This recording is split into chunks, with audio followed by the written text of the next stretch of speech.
Hi everyone, I'm here today with Marvel Splendor, which is a new version of the game. We've been playing a lot of this lately, and we want to share with you how to play the game and setup and all that, and then we'll come back at the end and talk about my feelings related to the game. Here's our setup for Splendor Marvel. It's very similar to original Splendor, with just a couple of changes that we'll go over here in a minute. One of the things that I do like about the new game is the new artwork and then the new gems.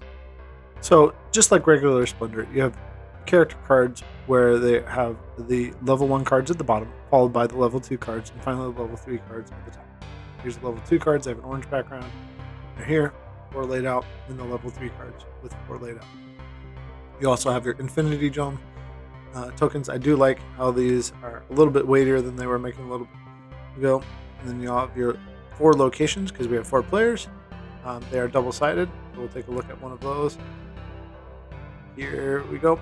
So they just show how many points they're worth. That's at the top there. They have the name of the place, and then they have what they cost. You have to have a permanent bonus of, in this case, like 3 yellow, 3 orange, and 3 purple. So you'll lay out 4 of those. Doesn't matter which side you pick. You have your Avengers Token, which gives you 3 points. You have to have 3 Avengers in order to get that. It can be taken by having more Avengers than the person who has it. And then you have your Infinity Gauntlet, as well as the green Infinity Stones and the Avengers Token. Once all those tokens are laid out, you're ready to begin the game. In a 2 and 3 player game, you're going to take out some of the tokens. In a 2 player game, you're going to remove 3 yellow, red, orange, blue, and purple tokens. You're going to remove 2 of the green tokens and keep 5 gray tokens. You're going to select 2 locations instead of 4. In a 3 player game, you're going to remove 2 of the yellow, red, orange, and blue, and so forth, and remove 1 green token and keep the 5 gray tokens. Select the 3 location tiles at random, and you're ready to go. In Marvel Splendor, the youngest player begins. Play then proceeds clockwise. On their turn, a player can perform one of the following 4 actions.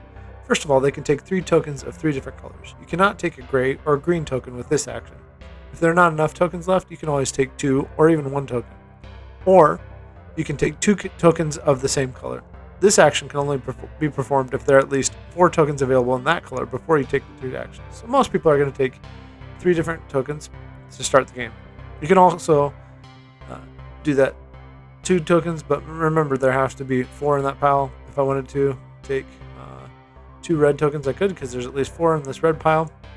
The next thing I can do is just like in the regular game, I can reserve a card and take a token. If I reserve a card, instead of getting gold though, let's say I wanted this Nick Fury card because I like what it does and it has an Avenger on it, I would get an Avenger token with it. I usually turn mine sideways when I reserve a character card. Finally, you can recruit a face-up character from the middle of play. Recruiting a character means that you pay the cost shown on the left side to play that character. Actually, let's take a look at this card, which is one of my boys' favorite. This is Lockjaw. You would have to pay a yellow, a blue, an orange, and a purple Infinity Stone. Or if you have a permanent bonus from a card already being out in front of you, it would count for any of that too. So once you do that, then Lockjaw becomes a permanent bonus out in front of you. Play is going to continue in that way as you get to recruit characters and reserve characters and get better and better cards. As you play, you're going to want to pay attention to what they cost, and you're going to be looking for certain things. Those better characters are going to have this bonus that you get in the top right corner. That's the permanent bonus. The top left corner is the permanent point that you get from it, and they do have an Avenger symbol, which is new in this game. That's in the middle between the permanent color bonus and the point bonus. You have this Avenger symbol. Once you have 3 of those, whoever has 3 first will get the Avengers token up at the top. So from our level 3, we also have this new thing that you have the green Infinity Stone. The only way to get an Infinity Stone of this color is to have one of these top tier characters, but you only get 1, and it does count for your 10 token limit. There's a 10 token limit of Infinity Stones. So here's one of those. Once you get that one, you hold on to it because you're not going to spend it on anything else. It's just going to help you get the Infinity Gauntlet. The other new token to be aware of is these Avengers tokens, which replace the gold from the original game. The Avengers tokens act as wilds and can be used in place of any color, but they are limited. You can't just take them on their own. The only way that you're going to get them is when you have reserved a character. So let's take a look at one so you can see that. The nice Avengers symbol there. Oh, sorry about that. actually it's the shield symbol, right? So we have the shield symbol on those, and once you reserve a character, you get one of these that can be used as a wild later on. So they're useful. At the end of the turn, a player must check the location tiles in the middle of the player. Just like nobles in the original game, if they have the required quantity and types of bonuses, tokens are not taken into account. Shown on that location tile, they must take that tile, place it in front of them, and gain the points. Players can't take more than one on a turn. Taking a location is not considered an action. It's not necessary to have a location to win the game, but they do help you get the 16 points that you need to get the Infinity Gauntlet. Let's go ahead and take a look at one of those locations so we can be reminded of why these are useful. So the top left corner shows the points that we would get, and then below that are these permanent bonuses that you would need in order to get it. Once you get this card, it can't be taken from you like the Avengers Tile can. So it gives you 3 points, and you're also going to have these colors, which are important for getting the Infinity Gauntlet. In a second, we'll look at the Infinity Gauntlet as we talk about the end of the game. When a player has at least 16 Infinity points and one bonus of each color, and the one green token that represents the Time Stone that you can only have one of, they meet the conditions for assembling the Infinity Gauntlet and trigger the end of the game. Complete the current round so each player has played the same number of turns. If the player meeting the Infinity Gauntlet conditions is the last one to play in the round, they win immediately. If no other player has met the conditions, then that player wins.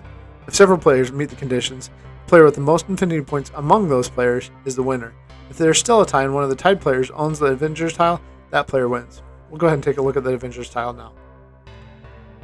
So the Avengers Tile can switch places during a round, and this is a way that you could steal the win from somebody.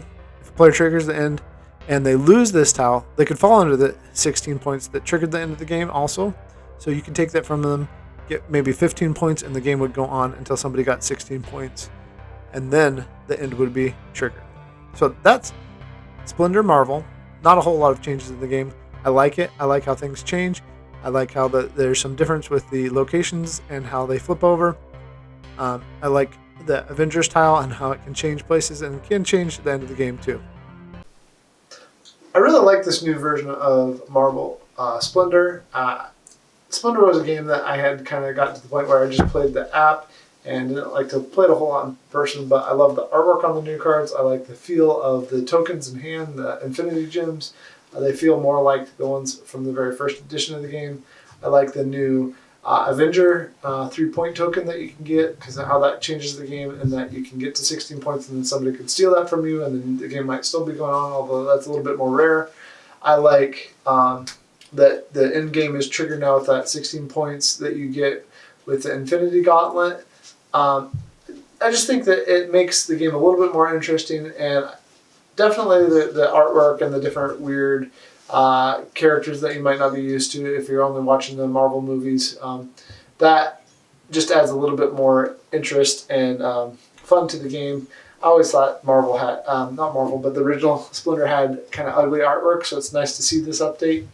If you already have Splendor and you love it, you might not need this, but if you don't have Splendor and you kind of like it, I think this might help, like me, push you over the edge to finally have Splendor in your collection, because it adds a little bit of difference and adds some fun to it. So I do think that this is a good game for families. It's easy to learn as always, and it's nothing too crazy there. But if you're not into Marvel, it might not be the thing for you. You might just want to stick with regular Splendor. Either way, they did a good job with this, and I can highly recommend Marvel Splendor.